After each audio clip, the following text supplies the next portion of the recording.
அன்பின் பரலோக பிதாவே, இந்த அருமையான இந்த நாளுக்காக உம்மை துதிக்கிறோம். இந்த நாளிலும் நீர் எங்களுக்கு தந்திருக்கிற எல்லா நன்மைகளுக்காக, கிருபைகளுக்காக, சமாதானத்துக்காக உமக்கு ஸ்தோத்திரம் அப்பா. ஆண்டவரே, இந்த நேரத்தில் எங்களை முற்றிலுமாக உம்முடைய சமூகத்தில் அர்ப்பணிக்கிறோம். ஆண்டவர், நீர் எங்களை பொறுப்பெடுத்துக் கொள்ளும். எல்லா தடைகளை மாற்றுங்க. உம்முடைய கிருபையை தாங்க, உம்முடைய சமாதானத்தினால நிரப்புங்கப்பா. ஆண்டவரே, இந்த நேரத்தில் வந்த ஒவ்வொருவரையும் கர்த்தர் தொடுவீராக, ஆசீர்வதிப்பீராக. கர்த்தரை தேடி வந்திருக்கிற உம்முடைய மக்கள் ஆண்டவரே ஒவ்வொருவர் மேலும் ஆண்டவருடைய கிருபை தங்கி இருக்கட்டும். இப்பொழுதும் ஆண்டவரே, நாங்கள் உம்முடைய வார்த்தைகளை தியானிக்க போகிறோம். எங்களோடு கூட நீர் பேசும்படி ஜெபிக்கிறோம். எல்லா தடைகளை மாற்றுங்க. ஆண்டவருடைய வல்லமை எங்கள் மத்தியில் வெளிப்படட்டும். உம்முடைய திரு நாமம் மகிமைப்படுவதாக. கண்மலை மீட்பருமாகிய கர்த்தாவே, எங்களுடைய வாயின் வார்த்தையும் எங்களுடைய இருதயத்தின் தியானமும் உம்முடைய சமூகத்தில் பிரீதியாக இருப்பதாக. ஆமென், ஆமென். உட்காருவோம். இந்த அருமையான நேரத்திலும் வந்திருக்கிற உங்கள் யாவரையும் ஆண்டவராகிய இயேசு கிறிஸ்துவின் இனிதான நாமத்தினாலே வாழ்த்துகிறேன், வரவேற்கிறேன். ஆண்டவர் தாமே இந்த நாளுக்கும் இந்த நேரத்திற்கும் உரிய எல்லா ஆசீர்வாதங்களினாலும் உங்களை நிறைத்து வழி நடத்துவாராக. சற்று நேரம் நாம் சிந்திக்கும்படியாக தெரிந்து கொண்ட வேத வசனம் சங்கீதங்களின் புஸ்தகம் 29ஆம் சங்கீதம் 29ஆம் சங்கீதம் 11வது வசனத்தை யாராகிலும் ஒருத்தர் வாசிங்க. சங்கீதம் 29:11. கர்த்தர் தமது ஜனத்திற்கு பலன் கொடுப்பார், கர்த்தர் தமது ஜனத்திற்கு சமாதானம் அருளி அவர்களை ஆசீர்வதிப்பார். அருமையானவர்களே, இந்த நேரத்திலும் தாவீதின் பார்வையிலே கர்த்தர் என்கிற தலைப்பிலே நாம் சிந்தித்து கொண்டிருக்கிறோம். இந்த நாளிலும் நாம் சிந்திக்கிற இந்த தியானத்திற்கான தலைப்பு, கர்த்தர் தம் ஜனங்களுக்கு பலனையும் சமாதானத்தையும் தருகிறார் என்று இங்கே சங்கீதக்காரன் சொல்லுகிறார். கர்த்தர் தமது ஜனத்திற்கு பலனையும் சமாதானத்தையும் தருகிறார். அருமையானவர்களே, இந்த சங்கீதத்தை நாம் பார்க்கும்போது இது ஒரு அருமையான ஒரு இலக்கியம் என்று சொல்றாங்க. இலக்கியம், அதாவது பாடல் என்று இதை குறித்து சொல்றாங்க. இதில் நாம் பார்க்கும்போது இதில் என்ன அப்படி விசேஷம் என்று பார்ப்போமானால், இது ஒரு சம்பவத்தை பார்த்து அதன் மூலமாக கர்த்தரை மகிமைப்படுத்துகிற ஒரு பாடலாக இது அமைந்திருக்கிறது. அது என்ன சம்பவம் என்று பார்ப்பீர்களானால், தாவீதினுடைய காலத்தில் மத்திய தரைக்கடல் பகுதியில் ஒரு பயங்கரமான ஒரு புயல் சேதம் ஏற்பட்டது என்று சொல்லுகிறார். பயங்கரமான ஒரு புயல் சேதம் ஏற்பட்டது. அதிலே மரங்கள் எல்லாம் வேரோடு சாய்ந்து விழுந்தது. தண்ணீர்கள் எல்லாம் பயங்கரமாய் அலைகள் எழும்பி அங்கே ஒரு பெரிய சேதம் ஏற்பட்டது என்று சொல்லுகிறார். இதெல்லாம் இந்த தாவீது தன்னுடைய அந்த சூழ்நிலைகள் எல்லாம் பார்க்கிறார். பார்த்தவர் அவர் அந்த வல்லமை, அதாவது காற்றினுடைய பலன் எப்படிப்பட்டது என்று பார்த்த உடனே அவருக்கு ஒரு காரியம் ஞாபகம் வருது. இதெல்லாம் ஆண்டவருடைய வார்த்தையினால உருவாக்கப்பட்டிருக்கிறது. ஆகவே இந்த காற்றும் கூட சாதாரணமானது அல்ல, கர்த்தருடைய வார்த்தையாய் இருக்கிறது என்று சொல்லி அவர் அதை அப்படி உருவகப்படுத்துகிறார். இந்த காற்று வல்லமையாய் எப்படி செயல்படுகிறதோ, எப்படி மரங்களை எல்லாம் முறித்து தள்ளுகிறதோ, எப்படி மணலை பறக்கடிக்கிறதோ, அதுபோல ஆண்டவருடைய வார்த்தையில வல்லமை உண்டு என்று சொல்லி அவர் அதை அங்கே சொல்லுகிறதை நாம் பார்க்கிறோம். இதுல 18 முறை கர்த்தர் என்று சொல்ற வார்த்தை, அதாவது யாவே என்கிற வார்த்தை பயன்படுத்தப்படுகிறது. அதில் 7 முறை கர்த்தருடைய வார்த்தை என்று பயன்படுத்தப்படுகிறது. யாவே, வேர்ட் ஆஃப் யாவே என்று சொல்கிறார். ஆண்டவருடைய வார்த்தை அல்லது சத்தம். இன்னைக்கு அருமையான தேவஜனமே, அந்த எல்லாம் பார்த்து ஆண்டவரை மகிமைப்படுத்துகிற ஒரு சங்கீதமாக இந்த சங்கீதத்தை நாம் பார்க்கிறோம். இதிலே நாம் பார்க்கும்போது முதல் 1 to 9 வசனங்கள் வரைக்கும் ஆண்டவருடைய வல்லமையும் அவருடைய மகிமையான செயல்களையும் குறித்து சங்கீதக்காரன் இங்கே பேசுகிறார். 10வது 11வது வசனங்களை நாம் பார்க்கும்போது ஆண்டவருடைய மகிமையை குறித்து அவன் அங்கே பேசுகிறதை நாம் பார்க்கிறோம். அருமையானவர்களே, இதில் நாம் பார்க்கும்போது அவர் தம்முடைய ஜனங்களுக்கு பலன் கொடுக்கிறார். இரண்டாவது, அவர்களுக்கு ஆசீர்வாதமாக சமாதானம் என்கிற ஆசீர்வாதத்தை அவர்களுக்கு ஆண்டவர் கொடுக்கிறார் என்று சொல்லி இங்கே வேதம் சொல்லுது. The Lord will give strength unto his people, the Lord will bless his people with peace என்று ஆங்கில வேதம் சொல்லுகிறது. தம்முடைய ஜனங்களுக்கு சமாதானம் என்கிற ஆசீர்வாதத்தை கர்த்தர் கொடுக்கிறார். அப்போ இன்னைக்கு ரெண்டு காரியத்தை சங்கீதக்காரன் சொல்றான். ஆண்டவர் தம்முடைய ஜனங்களுக்கு பலன் கொடுக்கிறவர், இரண்டாவது ஆண்டவர் தம்முடைய ஜனங்களுக்கு சமாதானம் தருகிறவர். சார், இதை சொல்லும் பொழுது ஏதோ ஒரு காரியத்தை அவர் மனதில் வைத்து சொல்ல வேணும். அது என்ன அப்படின்னு பார்த்தா, ஏற்கனவே நான் சொன்னது போல ஒரு பயங்கரமான ஒரு புயல் காற்று அவனை சிந்திக்க வைக்கிறது. அதை தான் அங்கே சொல்லணும், அவனை சிந்திக்க வைக்கிறது. ஒரு காற்றுக்கே இவ்வளவு வல்லமை இருக்குமானால் என் ஆண்டவருக்கு எவ்வளவு வல்லமை இருக்கும் இல்லையா? எனக்கு அருமையான தேவஜனமே, நிறைய நேரங்களில் நம்மை சுற்றி நடக்கிற காரியங்களில் இருந்து கர்த்தரை நாம் அறிந்து கொள்ள வேண்டியது அவசியம். ஆனால் இன்னைக்கு நம்ம என்ன பண்ணுறோன்னா, அதை பார்த்து பயப்படுறோம், காற்றை பார்த்து பயப்படுறோம். பல நேரங்களில் இந்த காற்று நமக்கு எதிரானது போலவே தெரியும். ஆனால் சங்கீதக்காரன் பார்த்தீங்கன்னா இந்த காற்று கர்த்தருடைய மகிமை வெளிப்படுத்துகிறது என்று சொல்லுகிறார். இதில் நீங்கள் பார்த்தீங்கன்னா முதல்ல அவர் யார், பலப்படுத்துகிறவரும் சமாதானம் தருகிறவரும் யார் என்று நாம் பார்க்கும்போது முதல் 2 வசனங்கள் சொல்லுகிறது, அவர் துதிக்கப்படத்தக்கவர். அல்லேலூயா, அவர் துதிக்கப்படத்தக்கவர். பலவான்களின் புத்திரரே என்று ஒரு கூட்டத்தை அழைக்கிறார். அந்த பலவான்களின் புத்திரரை பார்த்து சொல்றான், கர்த்தருக்கு மகிமையையும் வல்லமையும் செலுத்துங்கள், கர்த்தருக்கே அதை செலுத்துங்கள். ஏன் என்று நாம் பார்க்கும்போது இப்படி சொல்றாங்க. என்னன்னா, பலவான்களின் புத்திரர், மைட்டி ஒன்ஸ் அப்படின்னு சொல்லும்போது அவங்க பெரிய செயல்களை செய்யக்கூடியவர்கள். இரண்டாவது, அவர்கள் பலமுள்ளவர்கள். மூன்றாவது, அவர்கள் பெருமை உள்ளவர்கள்.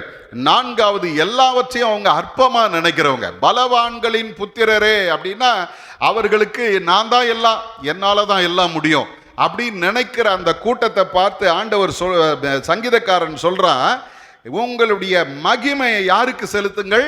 கர்த்தருக்கு செலுத்துங்கள். அது மட்டுமல்ல, கர்த்தருக்கே அதை செலுத்துங்கள், வேற யாருக்கும் செலுத்தக்கூடாது. அவர் மகிமைக்கும் கனத்திற்கும் வல்லமைக்கும் பாத்திரராய் இருக்கிறார். அது மாத்திரமல்ல, 2வது வசனம் சொல்லுது, கர்த்தருடைய நாமத்திற்கு உரிய மகிமையை அவருக்கு செலுத்துங்கள். அல்லேலூயா. நீ யாரை மதிக்கிறியோ மதிக்கலையோ அதை பத்தி கவலை இல்லை, கர்த்தருக்கு நீ செலுத்த வேண்டிய மகிமையை நீ செலுத்த வேண்டும். அல்லேலூயா. எனக்கு அருமையான தேவஜனமே, வேதத்தை நாம் பார்க்கும்போது ஒரு அருமையான ஒரு ராஜாவை குறித்து நாம் பார்க்கிறோம். ஏரோது ராஜா. அவர் தன்னுடைய சிங்காசனத்தில் உட்கார்ந்து பிரசங்கம் பண்ணானா.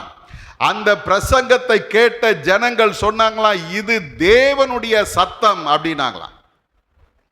தேவதூதன் இறங்கி அவனை அடித்தான். வேதம் சொல்லுகிறது, அவன் புழுத்து செத்தான்.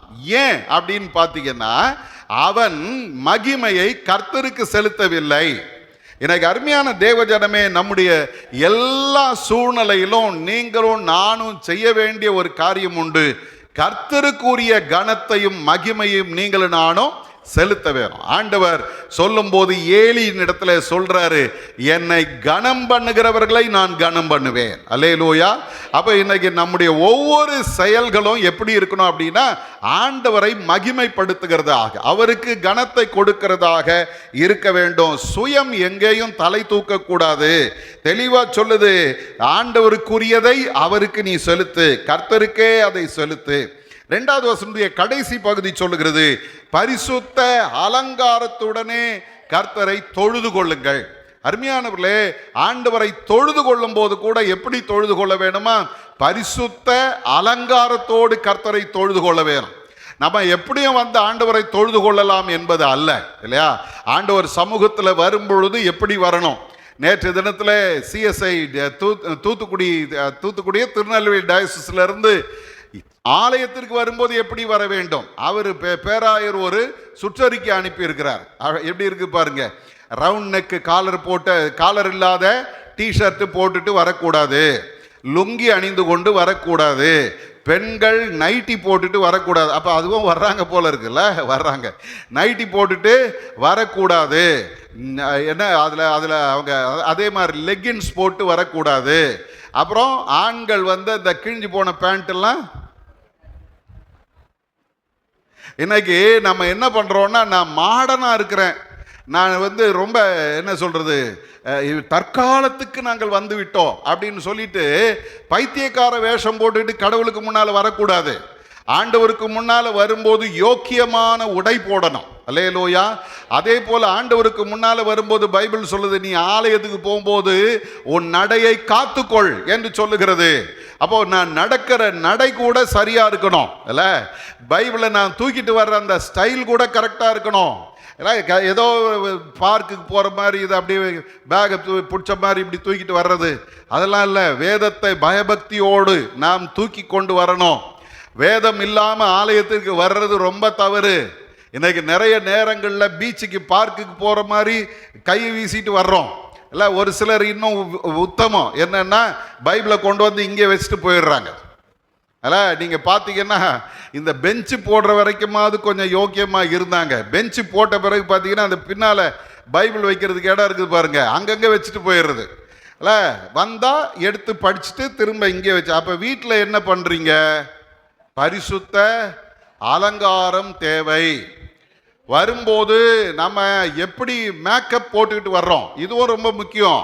இல்லை, அடுத்தவன் பார்த்து ரெண்டாவது முறை உங்களை பார்க்கக்கூடாது.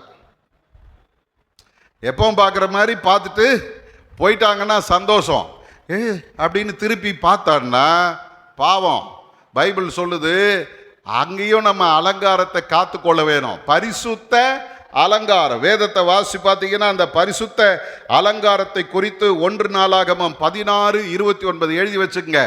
வீட்டில் போய் வாசிங்க, டைம் இல்லை. 1 நாளாகமம் 16:29, 2 நாளாகமம் 20:21, சங்கீதம் 29:2, அதே போல சங்கீதம் 96:9. இங்கெல்லாம் பரிசுத்த அலங்காரத்தோடு கர்த்தரை தொழுது கொள்ள வேண்டும் என்று வேதம் நமக்கு சொல்லுகிறது. அப்போ ஆண்டவருக்கு நான் கனத்தை செலுத்துகிறேன். எப்படி செலுத்துகிறேன்? என்னுடைய எல்லாவற்றிலும் கர்த்தரை நான் மகிமைப்படுத்த வேணும். இப்போ அவர் ஏன் அப்படின்னா, அவர் துதிக்கப்பட வேண்டியவர். ரெண்டாவது, அவர் எப்படிப்பட்டவர்? அவர் சர்வ வல்லமை உள்ளவர். அல்லேலூயா. சர்வ வல்லமை உள்ளவர். நீங்க தொடர்ந்து வாசிங்கன்னா 3வது வசனத்திலிருந்து பார்க்கும்போது 3-4வது வசனம் சொல்லுகிறது, அவர் ஜலத்தின் மேல அதிகாரம் உள்ளவர். ஒரு அல்லேலூயா சொல்லுங்க.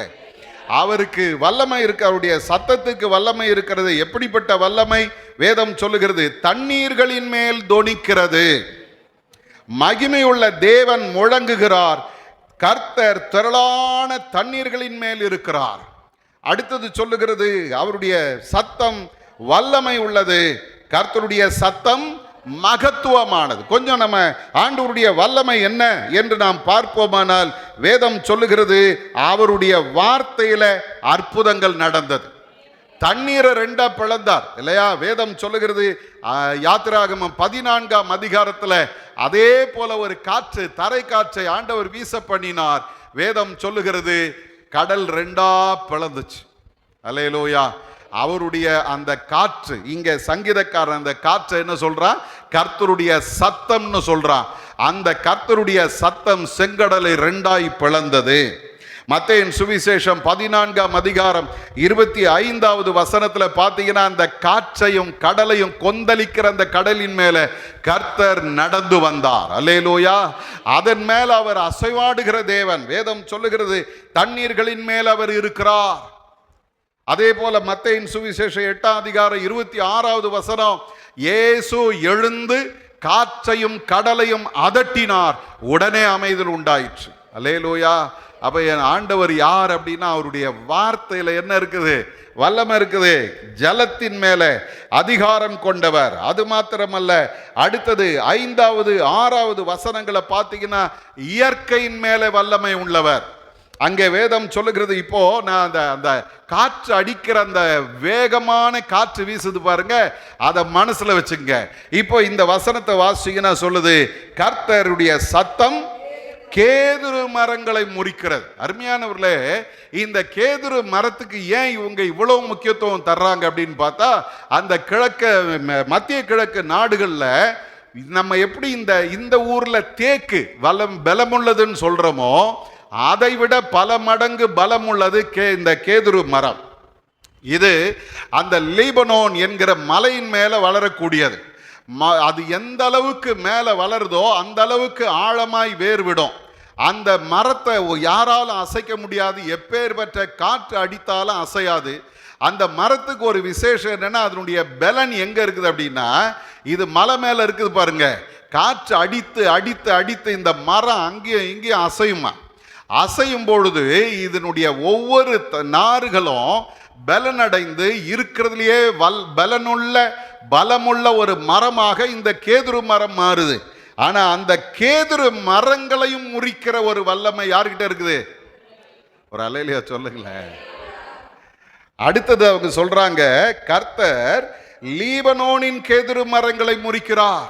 சாதாரண கேதுரு மரம் இல்ல, லீபனோனின் கேதுரு மரங்களை கர்த்தர் முறிக்கிறார்.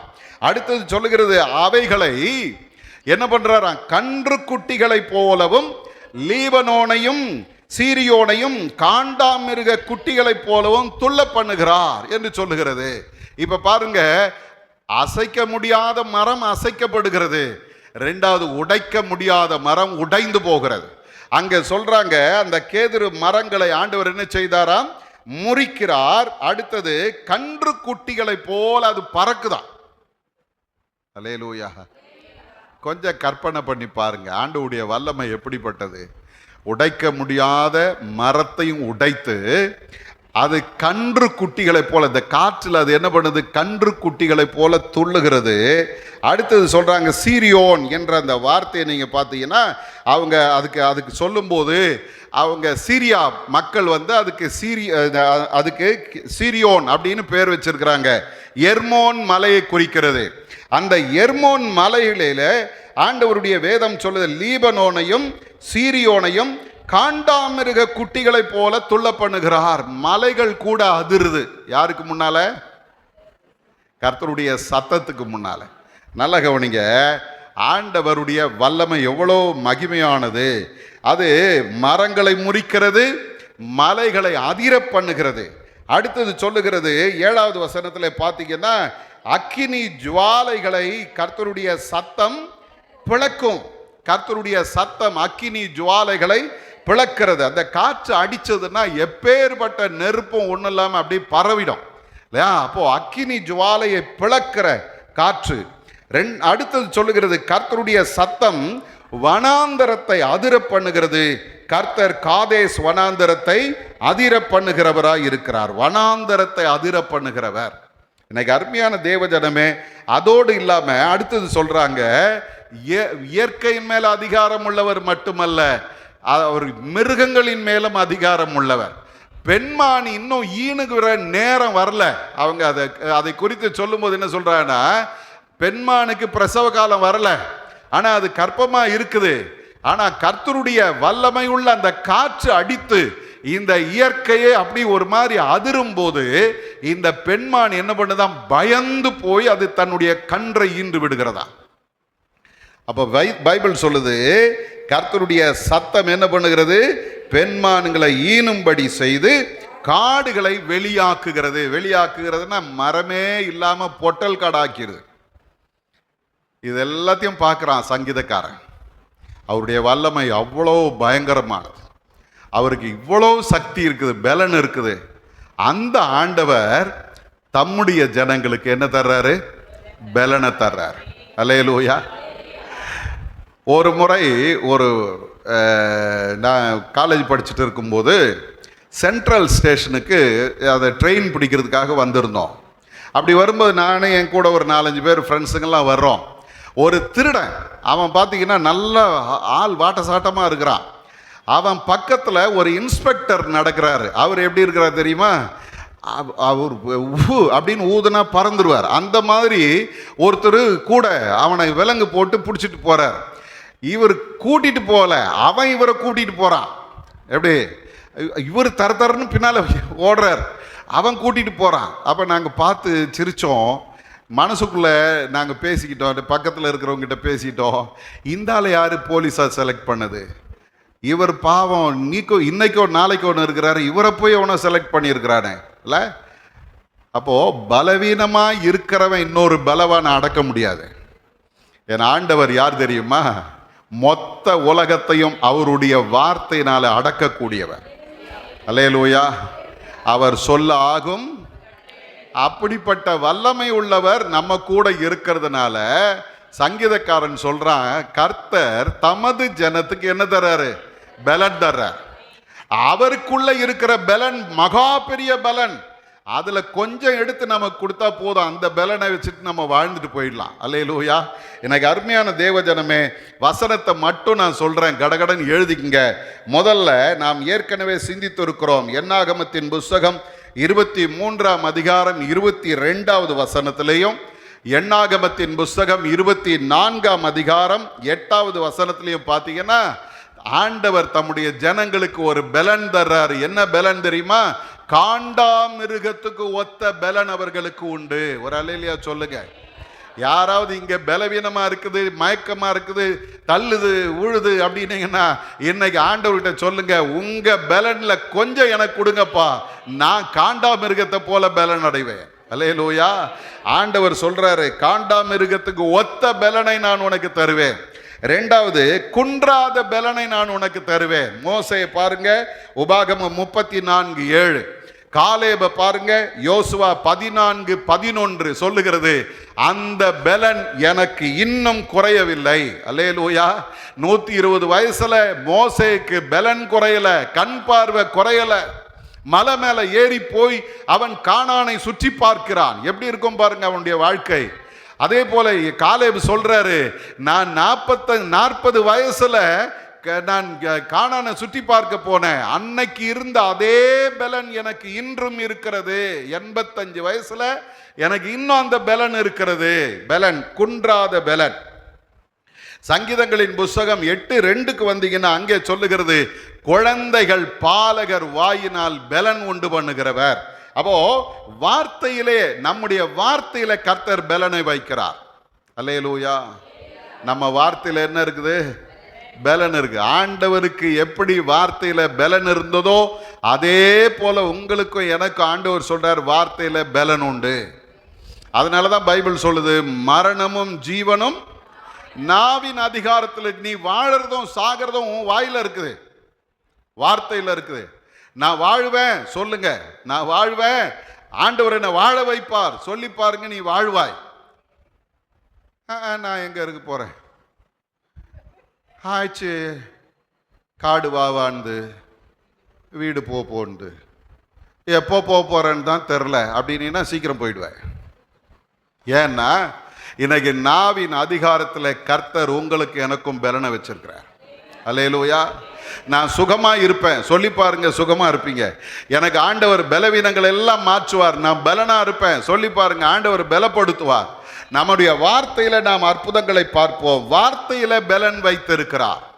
அடுத்தது சொல்லுகிற சங்கீதம் 28:8 ஆபகுக் 3:19 சொல்லுது, கர்த்தரே நம்முடைய பலனாய் இருக்கிறார். ஒரு அல்லேலூயா சொல்லுங்க. இந்த பலனுக்கு ஒத்த பலன் இந்த உலகத்துல வேற எங்கேயுமே கிடையாது. அல்லேலூயா. கர்த்தரே அவர்களுடைய பலன். ஏசாயா 40:31 சொல்லுகிறது, புது பலனை ஒவ்வொரு நாளும் கர்த்தர் நமக்கு தருகிறார். அல்லேலூயா. அவருக்கு காத்திருக்கிறவர்கள் புது பலன் அடைந்து கழுகுகளை போல செட்டைகளை அடித்து எழும்புவார்கள். அவர்கள் ஓடினாலும் இளைப்படையார்கள், நடந்தாலும் சோர்ந்து போகார்கள். அல்லேலூயா. மேல் மூச்சு கீழ் மூச்சு வாங்குதா?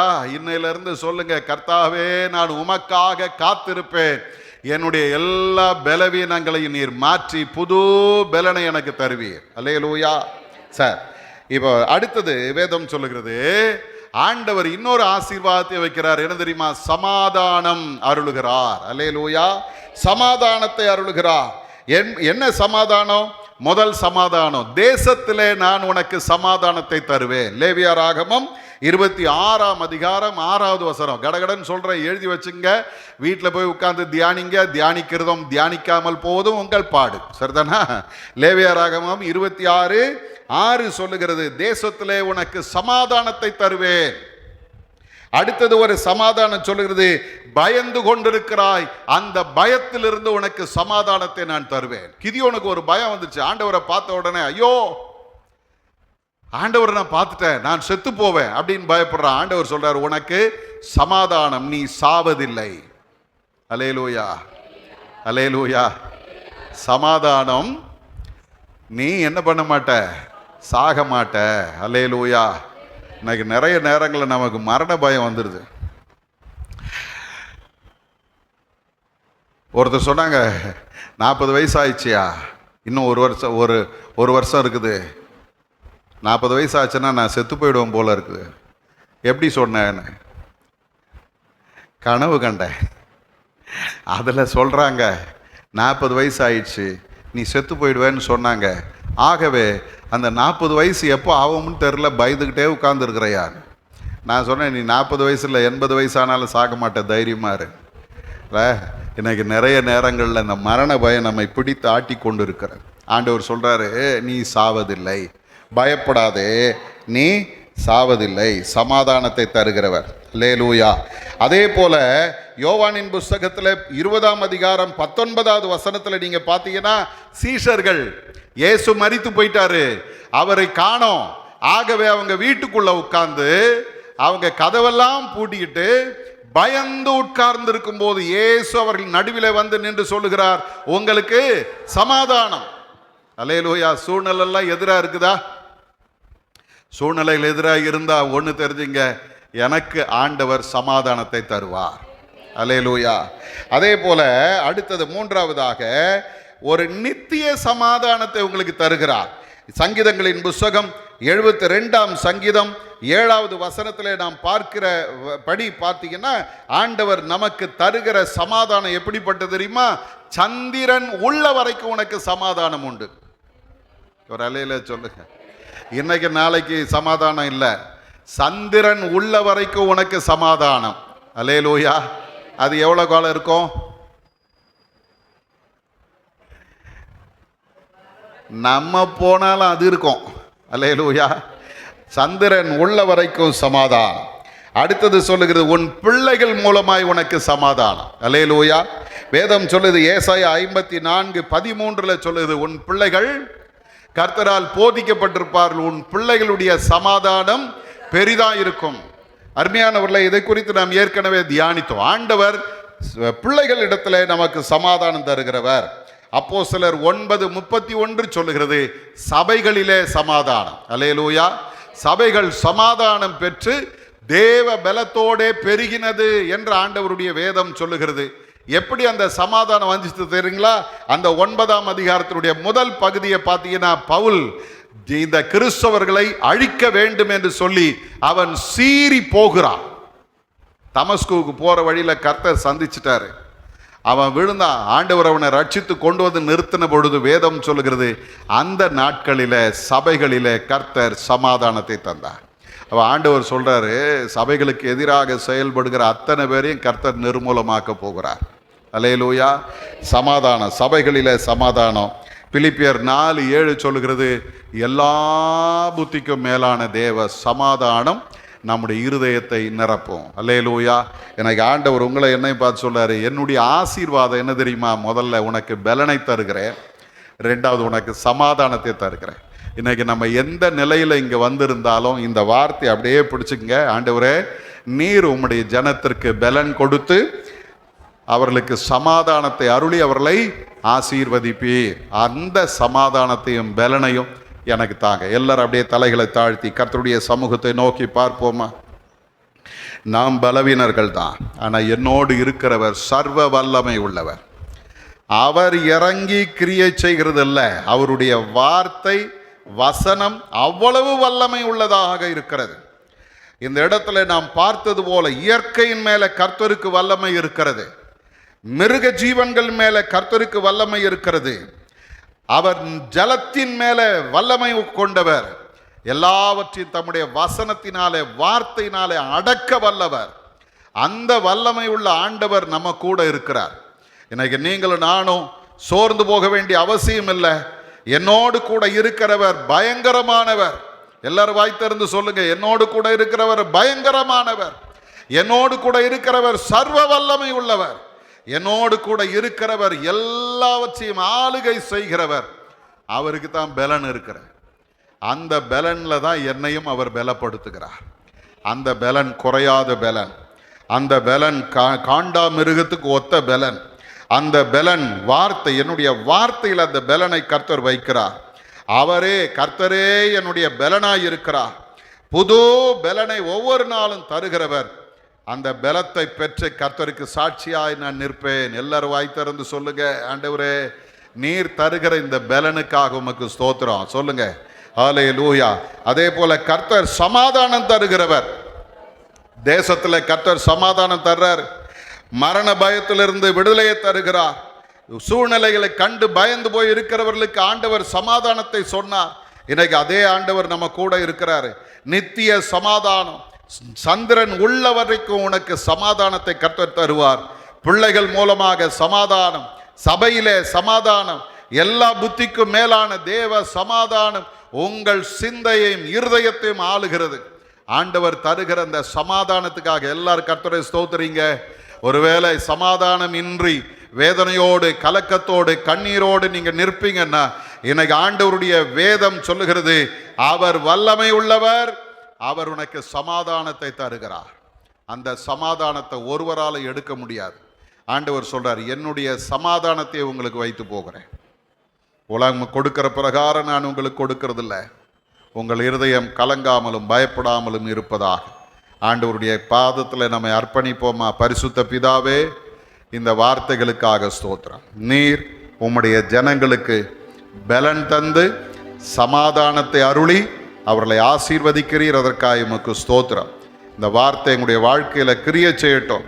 ஏதோ நாங்கள் கேட்டோம், இந்த வார்த்தையை கேட்டோம், கொஞ்சம் சந்தோஷமா இருக்குது, ஆகவே நாங்கள் இங்கிருந்து சந்தோஷமாய் போகிறோம் என்பது அல்ல. இனி வருகிற ஒவ்வொரு நாளும் ஆண்டவரே நாங்கள் பலனடைந்தவர்களாய் சமாதானம் பெற்றவர்களாய் உமக்கு சாட்சிகளாய் வாழ எங்கள் ஒவ்வொருவருக்கும் கிருபை செய்வீராக. இயேசுவின் மூலம் ஜெபிக்கிறோம் எங்கள் நல்ல பிதாவே. ஆமென், ஆமென்.